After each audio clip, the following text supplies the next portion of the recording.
मुझे लगता है कि बाबा साहब का अगर पोर्ट्रेट उसके ऊपर लगता है तो ये निश्चित तौर पर पूरे भारत को गौरवान्वित करेगा और सबको के मान सम्मान की इसमें कद्र होगी। बौद्ध धम्म है, धर्म नहीं है।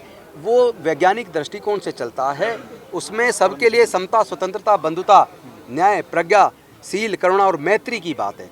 बुद्ध के धम्म का जो संदेश है, मानवता और शांति का संदेश, जो भारत से पूरे दुनिया में गया है। तो हमें भारत के नाम पे एकजुट किया जा सकता है, धर्म के नाम पे एकजुट नहीं करना चाहिए। मुस्लिम समाज के लोग कह रहे हैं कि ये मानवता की और न्याय की बात जो आप लेके चले, यही भारत को एकजुट करेगा, इसलिए वो लोग भी साथ। जाति उन्मूलन का जो संकल्प हमने लिया है 14 अक्टूबर 2022 को डॉक्टर बाबा साहब अम्बेडकर के राष्ट्रीय स्मारक 26 अलीपुर रोड से, जहाँ डॉक्टर बाबा साहब अम्बेडकर जी का महापरिनिर्वाण हुआ, उस संकल्प के साथ पूरे देश के कोने कोने में जाऊँगा ताकि जातिवाद खत्म हो।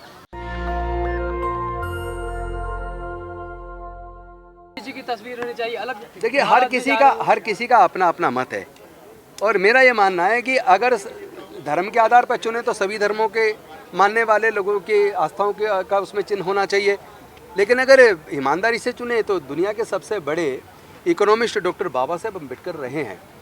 और बाबा साहब अम्बेडकर का जो रिसर्च पेपर था द प्रॉब्लम ऑफ रूपी in India and it's solution, जिसके आधार पर भारत का रिजर्व बैंक बना, मुझे लगता है कि बाबा साहब का अगर पोर्ट्रेट उसके ऊपर लगता है तो ये निश्चित तौर पर पूरे भारत को गौरवान्वित करेगा और सबको के मान सम्मान की इसमें कद्र होगी। जिस तरीके से हिंदू राष्ट्र बनाने की बात कर रहे हैं आप, बौद्ध धर्म को आगे बढ़ाने की बात कर रहे हैं, ऐसा नहीं लग रहा है कि वो हिंदू राष्ट्र की बात कर रहे हैं, आप बौद्ध धर्म को आगे बढ़ाने? बौद्ध धर्म नहीं है, बौद्ध धम्म है।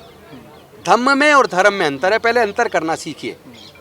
धर्म चलता है धर्म शास्त्र से, जैसे सिख चलता है गुरु ग्रंथ साहिब से, और इस्लाम चलता है कुरान से, ईसाई धर्म चलता है बाइबल से, और हिंदू धर्म चलता है गीता से। उसी प्रकार जब आप बौद्ध की बात करेंगे तो बौद्ध किसी एक धर्म साहित्य से, धर्मशास्त्र से नहीं चलता।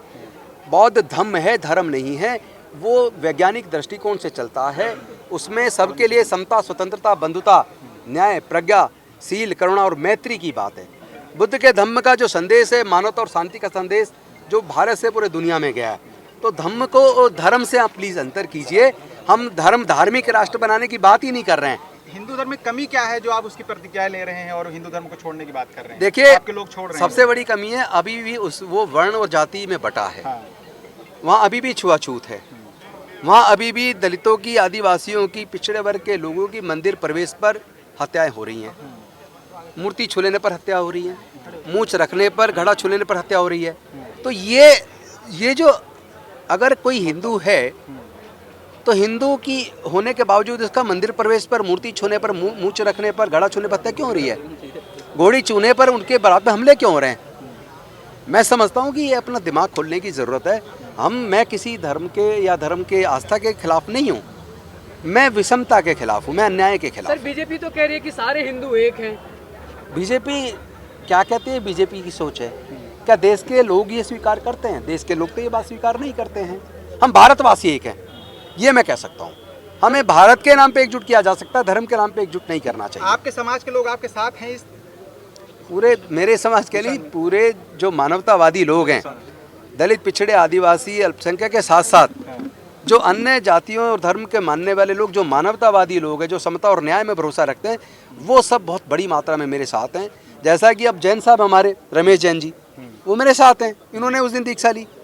एक मेरे साथी जो क्षत्रिय समाज से, हरीश कुमार मेहरा एडवोकेट, वो क्षत्रिय होने के बाद उन्होंने बौद्ध धर्म की दीक्षा ली, वो मेरे साथ हैं। इस तरह मेरे दोस्त हैं मिश्रा जी, जो मुझे राजनीति में लेके आए, वो मेरे साथ हैं। मुझे लगता है मुस्लिम तो पूरा समाज है ही, जुल्फिकार हमारे साथ हैं, ऐसे बहुत लोग हैं। मुस्लिम समाज के लोग कह रहे हैं कि ये मानवता की और न्याय की बात जो आप लेके चले, यही भारत को एकजुट करेगा, इसलिए वो लोग भी साथ। सर, आपके बाद आपका रास्ता क्या होगा? क्या आप आगे की क्या रणनीति होगी, क्या करेंगे? मैं देश के कोने कोने में जाकर जाति उन्मूलन का जो संकल्प हमने लिया है 14 अक्टूबर 2022 को डॉक्टर बाबा साहब अम्बेडकर के राष्ट्रीय स्मारक 26 अलीपुर रोड से, जहाँ डॉक्टर बाबा साहब अम्बेडकर जी का महापरिनिर्वाण हुआ, उस संकल्प के साथ पूरे देश के कोने कोने में जाऊँगा ताकि जातिवाद खत्म हो।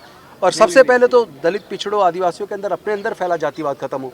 उसके बाद जब हम अपने अंदर के जातिवाद को खत्म कर लेंगे उसके बाद निश्चित तौर पर भारत जीत जाएगा। सर, जब भी कोई लहर उठती है तो शहर तक पहुंचती है, लेकिन गांव-गांव उससे अछूते रह जाते हैं। नहीं, इस तो बार क्या गांव मिशन- के लोग बहुत बड़ी मात्रा में मिशन जय भीम गांव-गांव तक पहुंचेगा। मिशन जय भीम एक एक गांव तक पहुंचेगा, एक एक घर तक पहुंचेगा और ये मानवता और शांति का संदेश लेकर पूरे भारत को एकजुट करेंगे हम लोग। नेशनल दस्तक की आपसे गुजारिश है कि अगर इसको बचाना चाहते हैं तो नेशनल दस्तक को सब्सक्राइब करने के लिए रेड कलर के सब्सक्राइब बटन को दबाएं, फिर बेल आइकन की घंटी दबाएं। नेशनल दस्तक को बचाने के लिए बहुत जरूरी है कि हर खबर को शेयर करें, लाइक करें, कमेंट जरूर करें।